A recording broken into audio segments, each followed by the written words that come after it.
네, 청년 정치인 두 분과 꽉 막힌 정치의 틀을 깰 정치 뉴스를 해보는 그런 시간이죠. 매주 화요일에 진행이 됩니다. 청정시대 시간인데요.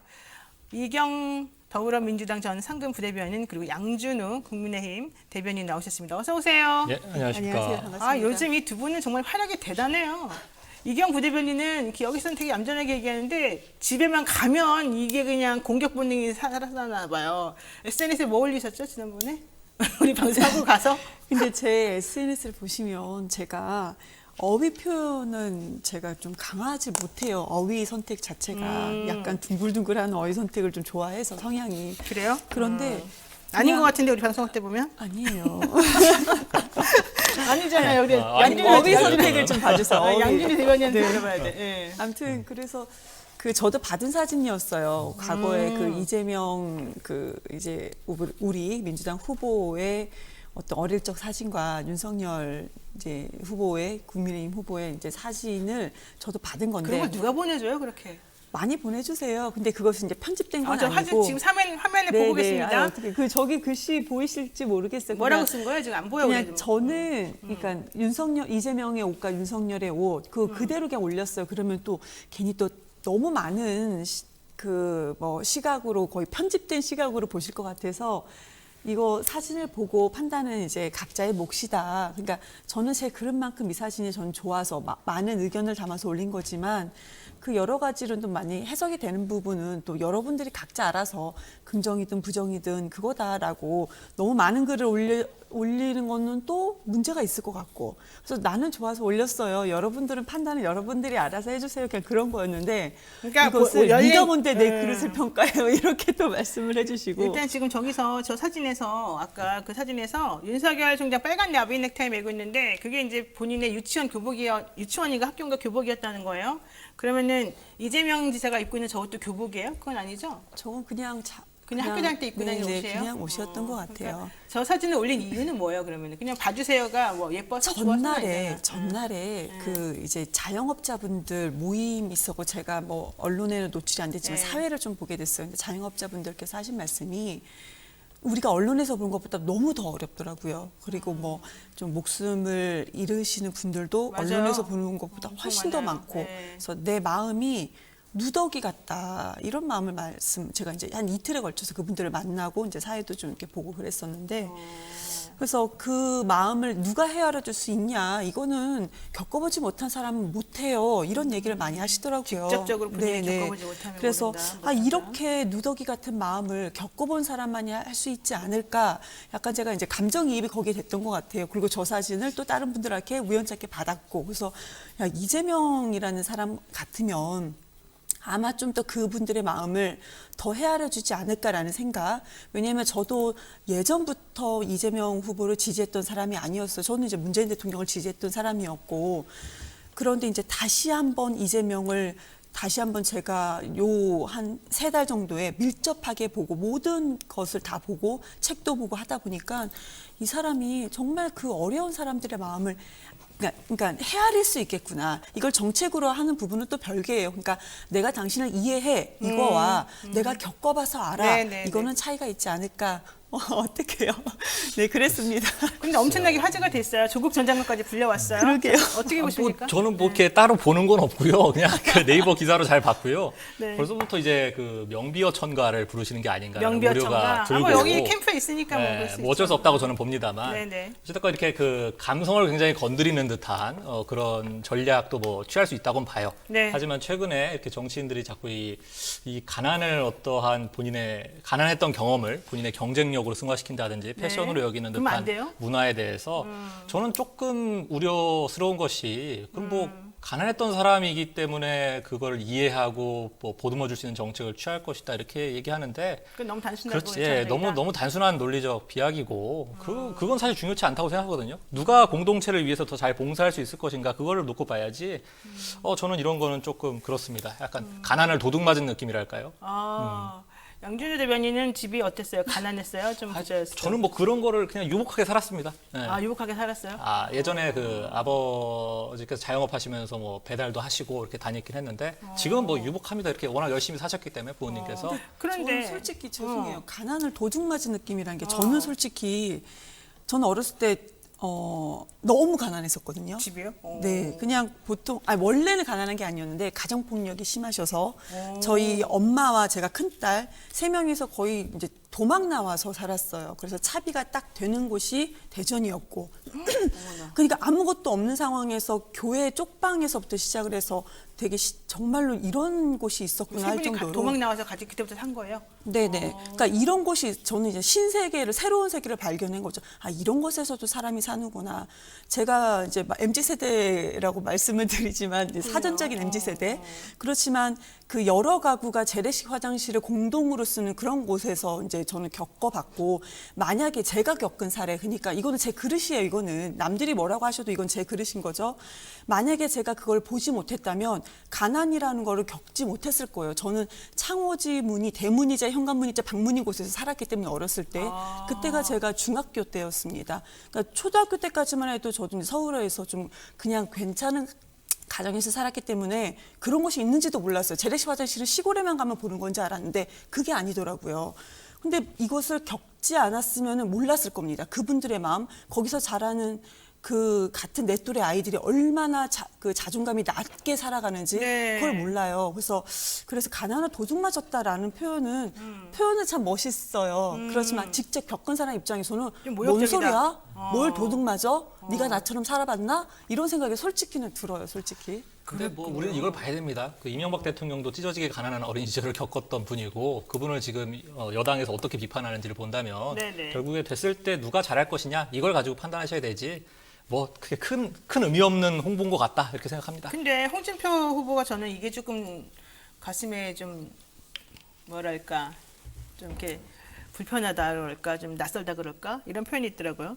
가난이 스펙이냐 뭐 이런 얘기 이제 했던 거는 많이 이제 보도가 됐는데 그 이후에 또 가난 속에서 살았어도 난 이재명처럼 꼬이지 않았다 이런 얘기를 했어요. 그러니까 그 어때요? 솔직히 홍준표 일단 그렇게 한번 해봅시다. 홍준표 의원은 꼬였습니까? 안 꼬였습니까? 글쎄요, 그 인간적인 뭐 매력을 본다면은 저는 살짝 꼬이신 것 같은데. 인간적인 네, 매력을 보면 근데 뭐, 어떤 면이 꼬였어요? 인간적인 그거? 매력보다는 사실 이 국가 경영을 어떻게 잘 할 수 있을 것이냐를 봐야 되는 거기 네. 때문에 그런 네. 의미에서 본다면 저는 꼬였다. 굉장히 그 자격이 있으신 분이라고 생각을 하고요. 뭐 저도 이렇게 기자분들 말이 자꾸 만나면 이상해요. 네. 자격은 있는데 꼬였다는 거예요, 뭐예요? 뭐 인간적인 매력을 물으시는 거니까 제가 뭐 가까이서 뵙지는 않았지만 꼬인 거 꼬인 거다 그렇지만 뭐 성격이 약간 조금 약간 좀 개팍해 보이신다는 거는 뭐 보시는 분들도 아실 거지 않습니까? 그럼에도 불구하고 높은 지지를 받고 있다는 거는 그분께서 가지고 계신 어떤 정치 철학이라든지 국가 운영에 대한 거시적인 측면이 인정받는 것이겠고 저도 뭐 그렇게 액면 그대로 받아들이고 있습니다. 그러면은 꼬였다. 이제 그럼 홍준표 의원은 꼬인 것 같고 이재명 아니 그렇게 아니 이거 덕분에 궁금- 가시면 아 나는 이재명 후보의 성향이나 이런 거에 대해서 너무 가난하게 찢어지게 가난하게 사는 사람들은 오히려 이게 지금 뭐 좀 똑바르거나 사람들 온화하게 대하거나 이런 걸 못하기 때문에 더 안 좋다라는 또 평가들이 있어요. 네, 그래서 그 그걸 여쭤보는 거예요. 꼬였다는 부분이 이재명 후보도 꼬였어요? 제가 봤을 때는 인간적으로도 이재명 후보도 좀 꼬여 보여요. 둘다 꼬였어요? 그 국민들이 네. 보시는 이미지가 있을 거 아닙니까? 저도 그렇게 해석을 하는 가난하게 자라면 것이고. 다 꼬이는 건가요? 다만 그 해석의 여지가 있는 것은 네. 이제 가난했던 경험은 다 가지고 계십니다. 그 시절에 가난하지 않았던 사람이 얼마나 되겠습니까? 사실 95% 이상은 다 가난을 공유하고 있던 세대였고 그럼 그 경험을 바탕으로 해서 지금 어떤 국가 철학을 가지고 있느냐를 봤을 때 네네네. 지금 가난했던 과거 때문에 어떤 증오심을 갖고 부자의 5%의 부자들에게 대해서 적대감을 표출하고 그러면서 이제 시장 경제보다는 국가의 통제를 선호하고 이런 측면을 이제 홍준표 후보는 나는 그렇게 꼬이지 않았다라고 표현하신 것 같은데 그런 맥락에서의 발언이라면 저는 동의를 합니다. 우리 댓글에 이런 게 들어왔네요. 도둑님 가난 좀 훔쳐가시죠. 나무님이 이렇게 올려주셨고 또 술센이님 이건 꽈배기 이론인가요? 이렇게 얘기하셨고 홍꽈배기로 반사한다 동동동동님 이렇게 얘기도 하셨습니다. 그래요. 사실 이제 가난함이라고 하는 거는 정도가 다른 것이고 또 내가 지금 겪는 가난함과 저 사람이 겪는 가난함이 똑같아도 다 그 느끼는 건 다 다를 것 같아서 사실은 뭐라고 말할 수가 좀 없고요. 저 이 말씀 드리고 싶어요. 저 사진에 가난을 홍보하려고 하지는 않았어요. 그러니까 그 전에 자영업자들을 만났고 겪어본 사람이 그걸 얼마나 더 공감을 할까 저는 그 점을 좀 말씀드리고 싶었습니다. 알았습니다. 예, 알겠습니다. 네, 뭐 할 말 있어요? 아니 저 사진 저거 흑백으로 나와 있는데. 그거 뉴시스에서 올라간 사진이 편집한 건 아닙니다. 네, 그런가요? 네, 언론에 이미 보도된 사진을 그대로 가져온 거라고 원래- 저 들었어요. 네, 그렇죠. 그리고 그래서- 밑에도 이제 뉴시스가 왜 나와 이렇게 있습니다. 또 이거는 칼라라고 이건 흑백으로 했냐? 뭐 그런 느낌이 또 있죠. 그런 게 연출된 게 좀 연출이다? 있어 보이니까. 저도 나중에 알았어요. 네. 또 아무튼 뭐 그런 디테일에 지점도 강하시네. 말씀드리면서 넘어가겠습니다. 좋습니다. 네, 자 이제 오늘 또 시간이 벌써 이렇게 돼버렸네요. 지금 10분 민주당 대선 경선 결과 이재명 후보 측이 50.29로 일단 본선 진출을 확정지었다고 보여지는데 이낙연 후보 측이 이거 도저히 인정 못하겠다 이렇게 지금 나오고 있습니다. 일단 축하를 먼저 드리고요. 예, 이재명 후보 측에 계시니까 우리 같이 축하드릴까요? 축하는 가질 수 있는데. 예, 자 그렇지만 이제 첩첩산중이고 원팀 지금 깨지고 있다. 이낙연 후보가 이렇게 그냥 물러날 것 같지 않은데 이거 어떻게 할 것이냐? 결선 투표 가는 게 그냥 어떠냐? 뭐 이런 얘기 나오더라고요. 어떻습니까?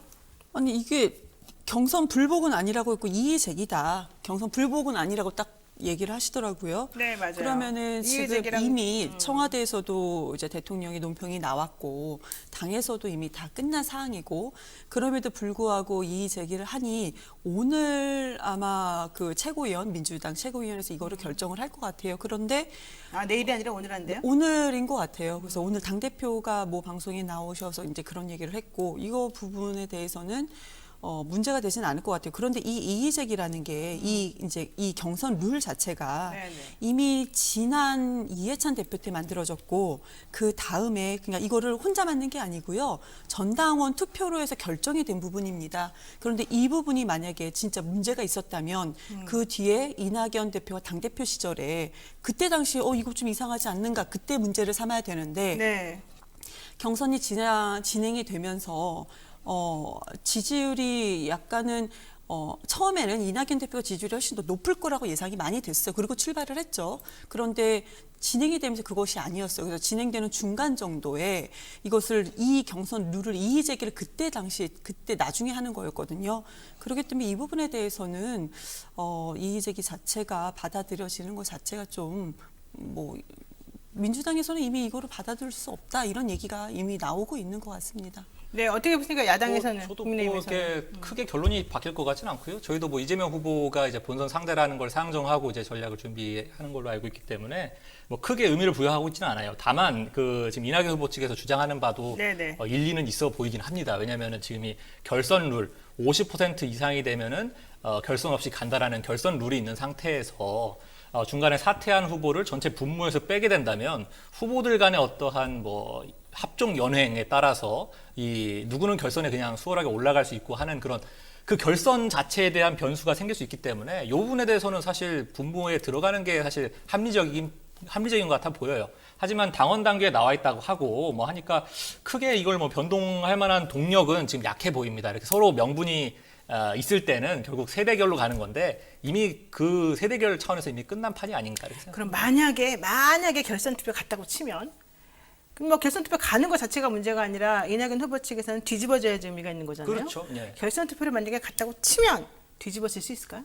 글쎄요. 지금 이번에 3차 선거인단의 어떤 득표율이 좀 유의미하게 격차가 좀 났기 때문에 지금 대장동에 관한 민심이 좀 흉흉하다는 것은 좀 그 이재명 캠프에서도 인지를 하고 있을 거라고 봅니다. 다만 이제 두 분이 붙었을 때 어느 쪽이 될 것인가는 네네. 저로서는 예측하기가 좀 힘들다. 근데 다만 지금처럼 압도적인 차이는 나지 않을 거다라고 생각합니다. 3차 선거인단의 성향이 좀 이상하다. 이건 아무리 해도 설명이 안 된다. 이거는 뭔가 조작이나 뭔가 전부 다 이낙연 후보 측 아니면 역선택 이런 마음을 가진 사람들이 있지 않고선 나올 수 없는 선거 결과다. 투표 결과다. 이렇게 말하는 사람들이 많던데. 최근에 이제 정치적인 여러 선거들이 있었지 않습니까? 네네. 저희 당에서도 전당대회도 있었고 지금 네. 경선도 있습니다만은 그런 경선 때마다 역선택을 주장하고 부정선거를 주장하시는 황교안 후보도 좀 분들의 그렇잖아요, 그쪽도. 정치적 말로가 썩 좋지 정치적 않았다라는 말로가. 것을 본다면 네. 이 역선택이라는 주장도 상당히 조금 무리가 있는 주장이라고 저는 위험하다. 봅니다. 네. 이 경선 룰은 2002년도부터 지금까지 계속 이어진 거고 그리고 3차 선거인단 모집 기간이 9월 1일부터 14일까지 보름간 였죠. 14일까지 네. 보름간인데 그때는 이미요 그 이낙연 의원 이제 우리 그 의원님 의원님께서 사퇴 선언을 한 이유인 거고, 그리고 대전, 세종, 대구, 강원도에서 이미 50% 이상 이재명 지사, 이제 이재명 후보가 거의 뭐 지지율을 받을 때 그 기간에 3차 선거인단이 모집이 됐는데요. 이 부분에 대해서는 저희도 처음에는 이게 무엇인가. 근데 만약에 대장동이 문제가 된다면은 당원분들, 그러니까 3차 선거인단 말고 서울과 경기도가 남았을 때 이 대의원과 당원에서도 뭔가 움직임이 있어야 되는 거거든요. 왜냐하면 이 대의원과 당원이 전부 다 뭐 어떻게 보면은 대의원은 어떻게 보면 다 뭐 이재명 이제 그 전 광역단체장 쪽이 아니에요. 대부분 분위기는. 그런데 전혀 영향을 미치지 않았다라는 점이 조금 이상한 거고. 그래서 지금 오히려 당내나 그 우리 캠프에서 얘기하는 것보다는 이거를 그 여론조사 전문가들이 봤을 때 그냥 전체 여론조사 데이터하고 이게 너무 맞지 않는다. 그러니까 경선이 진행되는 도중에 선거인단을 모집한 거는 앞으로 하지는 말아야 될 거다. 이게 지금 모집 그 집단 자체가 뭔가 좀 이상하지 않냐라는 게 이제 당의 의견이 아니고 그러니까 그 여론조사 전문가들이 모집 집단에 대해서 좀 모호하다. 좀 뭐가 이상하지 않냐. 그거를 이제 전문가들이 하고 있다라는 점 얘기 드릴게요. 저희는 이런 식으로 해석해 주시면 사실 고맙죠. 왜냐하면 사실 캠프가 여론의 피드백을 좀 민감하게 받고 좀 출구 전략을 세우면은 사실 저희도 위협적인데 일부 뭐 여론조사 전문가야 뭐 어디든 있습니다만은 일부 전문가들의 얘기를 듣고 그렇게 어떻게 보면은 변화 없이 그대로 스탠스를 유지해 준다면은 저희 입장에서는 뭐 감사한 부분이어서 더 이상 뭐 코멘트하지 않겠습니다. 좋습니다. 자, 지금 여러분께서는요 노영의 뉴스인 사이다 지금 보고 계시고요. 이경 전 더불어민주당 부대변인 그리고 양준우 국민의힘 대변인하고 이야기 나누고 있습니다. 지금 의견들 많이 올라오고 있는데 제가 나중에 한꺼번에 정리해드릴게요. 좀 시간이 없으니까 짧게 몇 가지만 여쭙겠습니다. 지금 김만배 씨 어제 조사 받고 나오면서 권순일 전 대법관과 특별한 관계 아니고 단순히 자문을 받았고 특히 이재명 지사 대법원 선고 영향이 끼쳤다는 말은 말도 안 되는 얼토당토하는 얘기다. 또 이재명 지사의 변호사 비용을 자기네들이 좀 된 거 아니냐 이런 의혹도 그렇죠. 사실 아니다 이런 얘기를 좀 했습니다. 그 부분 어떻게 보세요? 당연히 뭐 지금 했다 안 했다는 지금 판단할 수 없지만 했다고 해도 지금 했다고 하겠습니까? 지금이야 뭐 사실 초호화 변호인단을 구성한 시점에서 이미 본인은 이걸 전면으로 부인하고 어떻게 출구 전략을 세우고 있는 것 같고요. 법적으로. 다만 야당 입장에서 볼 때는 공교로운 점들은 있죠. 아무래도. 왜냐하면 지금 이분이 지금 이재명 지사 사건의 어떤 주요 변곡점마다 권순일 대법관을 만난 것이 사실 일정표로 드러났기 때문에 그래놓고서 해명이라고 하신다는 것이 이제 이발을 하러 갔다라는 건데 일견 타당할 수 있다고 봅니다. 대법원에 왜냐하면 이발하러 갔다. 한 달 차이거든요. 이발 보통 한 달에 한 번씩 그렇죠. 하지 한 달에 않습니까? 한 번씩 그래서 남자들. 그런 걸로 감안한다면 일견 타당성이 있지만 사실 말도 안 되는 얘기고요. 대법원에 이발하러 간다는 것은. 그렇기 때문에 좀 공교롭게 지금 대법원에 들락날락거리면서 권순일 대법관을 만난 정황이 있어서 조금 미묘한 부분은 있다. 현재는 이 정도 입장이고 수사를 통해서 밝혀졌으면 좋겠습니다. 법조팀장들은 이제 대법원에 상주하는 또 언론사들의 대빵들이 있어요. 그 사람들은 대법원 살기 때문에 거기서 또 이발도 거기서 하더라고요. 근데 그 사람이 그랬는지 모르겠지만. 자, 어쨌든 간에 근데 좀 궁색해 보이고 말도 안 되는 것 같다. 지금 이 얘기예요. 양 대변인 얘기는. 그러니까 미묘한 점들이 있다. 예, 그 나와 있는 정도죠. 현상하고 비교해 봤을 그렇죠. 때. 자, 이경 부대변인 어떻게 생각하십니까? 제가 어휘 선택은 좀 잘 약간 못하니까? 그렇게 안 한다고 했는데 네. 궁색해 보이는 거는 우리 양 대변인 궁색해요 지금. 아, 그래요? 왜? 대정정권은 보세요. 개발 이익에 대해서 너무 큰 이익을 가져갔다는 게 문제예요. 그럼 여기서는 돈을 누가 가장 많이 가져갔고 왜 가져갔고 왜 이 민간업자들은 왜 누구한테 왜 돈을 줬냐 이걸 좀 봐야 되는 거거든요. 돈이 지금 문제예요 지금. 그런데 그거는 쑥 뺍니다. 싹 빼고 지금 관련된 분들이 다 국민의힘 쪽 관련된 분들인 거고 왜 50억을 주고 왜 100억을 줬는가 그 관계를 지금 밝혀야 되는 거거든요. 그리고 권순일 대법관 같은 경우는 무슨 혼자 의견이었습니까? 7대5 의견이었어요. 그럼 나머지 분들 7분들 그럼 빼고 6분들 의견을 또 어떻게 증명을 할 거예요? 그것도 증명을 하셔야 돼요. 근데 그거는 증명을 하지 않죠. 왜 관계되지 않으니까 증명을 굳이 안 하려고 그래요. 할 수도 없는 것이고 그리고 김만배 씨도 무슨 변호사 비용 어쩌고 얘기하는데 지금 이렇게 시간이 몇 주가 흘렀으면요. 변호사 비용을 진짜 댔는지 뭔가라도 나와야 됩니다. 지금 시점에는. 그런데 지금까지도 안 나오면서 뭐가 있을 거다. 있으니까 그렇지 않냐 계속 얘기를 하는 것이고 지금 관련된 것은 유동규 씨 하나 뭐 연관됐다 계속 얘기하는데요. 유동규 씨가 개발 이익에 대해서 좀 돈을 더 달라고 했던 거는요. 2018년도 이후 2019년도 이제 개발 이익이 나면서부터예요. 이때는 이재명 지사하고도 관계도 없어요. 그런데 지금 이거를 그 전에 있지 않았었냐. 네. 그 전에 성남시장 경기도지사 캠프도 지금 캠프도 없는 건 인정을 하겠지만 그 전에 있지 않았었냐. 뭐 이러면서 연관을 짓는 건데 그러면서 이게 수사로 밝혀진다? 수사로 밝혀진다고 하면 그건 저희도 바라는 입장이죠. 그런데 정작 관련된 돈을 왜 받았지? 50억, 100억을 왜 받았지? 이거에 대해서는 아무 말도 하지 않는 부분이 좀 이상하다라는 생각이 듭니다. 저희는 뭐 아무 말도 하지는 않은 건 아니고요. 이 콩고물 먹은 사람들도 다 같이 수사의 대상이고 철저히 밝혀져야 된다는 거는 네. 여야 가리지 않고 해야 된다는 건 계속해서 말씀을 드렸고 이 권순일 씨를 자꾸 권순일 대법관님이 언급되는 것은 네. 사실 이분이 이재명 지사의 정치적 은인이시고 정치 생명을 구해줬던 분이시고 이분이 또 화천대유의 고문으로 가 계시니까 공교로움의 얘기를 할 수 있는 거 아니겠습니까? 사실 이것뿐만 아니라 저희가 지금 핵심적으로 주목하는 것은 유동규 기획본부장의 어떤 관여 여부고요. 지금까지 밝혀진 사실로만 얘기를 해도 유동규 기획본부장이 화천대유를 선정하는 데 있어서 특혜를 줬었고요. 실무진들의 반대를 깔아뭉개고 괴상한 수익 구조를 관철시켰고요. 그리고 검찰이 이 700억 지분이 사실 그 유동규의 것이라고 잠정 결론 내린 것까지가 지금 현재 언론을 통해서 드러난 사실이에요. 네. 이 정도만 놓고 봐도 지금 부하 직원, 최소한 부하 직원의 게이트급의 어떤 비리 행위를 눈치채지 못하고 이게 마치 본인의 치적인 양 벌거벗은 임금님처럼 홍보를 해왔던 것이 드러난 것이기 때문에 네. 최소한 지금 이재명 지사께서 유능한 어떤 행정가로서의 면모를 보였다라는 어떤 신화는 깨졌다라고 지금 보는 것이고 뭐 그 정도 의미로 지금 받아들여야 되는 거고 네. 이제 추가적으로 이제 이재명 지사와의 연결고리가 드러날 것이냐는 지금 현재 이재명 지사의 신분이 민주당의 여권의 공식 대선 후보가 되셨기 때문에 네. 솔직히 드러날 수 있을까라는 건 의문이 들어요. 그러니까 요거를 이제 국민의힘에서는 파헤치기 위해서는 이재명이 행정을 참 잘한다는 건 인정을 하는 것 같아요. 그러니까 행정을 그렇게 잘하는데 연출을 당신들이 하셨죠. 지금 행정을 이재명이 행정을 되게 잘한다고 했는데 이 부분은 행정을 못했네라는 거는 거꾸로 보면은 이재명이 행정을 잘했긴 잘했구나. 그런데 이 부분은요 억지라는 게 어차피 그쪽 관련된 분들 아니면 민간개발업자가 다 가져갈 거 아니었습니까? 그때 당시에 박근혜 정부 당시였고 그리고 또 국민의힘 전당이 다 다수였고 의회에서도 전부 다 시의회에서도 다 다수였고 네. 경기도지사도 국민의힘 남경필 지사였습니다. 그 상황 속에서 확정이익이라고 해서 지금으로 계산해도 50%를 가져온 사람 이런 사안인데 이거를 가지고 지금 이제 와서 뭐 행정을 못했다라고 하는 것은 행정을 잘하고 못하고는 국민들의 평가할 거라고 생각을 합니다. 네, 저희가요 33분 원래는 30분에 끝내야 되는데 항상 이렇게 얘기하다 보면 길어져서 33분에 끝나거든요. 그 사진이 너무 길었습니다. 33분. 처음에. 앞으로 사진 얘기는 조금 하도록 죄송합니다. 제가 잘못했습니다. 네, 청정시도 오늘 두 분과 함께했습니다. 네, 이경전 더불어민주당 상근부대변인 그리고 양준우 국민의힘 대변인 고맙습니다. 네, 감사합니다. 감사합니다.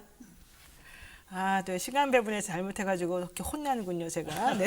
자, 노영의 뉴스 인사이다 오늘 방송 어떠셨는지요? 제가 시청자에게 소개 못 드려서 죄송하고요. 다음에 꼭 해드릴게요. 자, 구독, 좋아요 잊지 말고 눌러주십시오. 오늘 준비한 방송 여기까지고요. 내일은요, 노병한 한국미래예측연구소장 출연합니다. 노병한 씨가 누구냐면, 지난번에 윤석열 전 총장이 김종인 비대위원장 8월에 만났을 때 같이 동석했다라고 하는 그 역술가예요. 네, 한국미래예측연구소장님.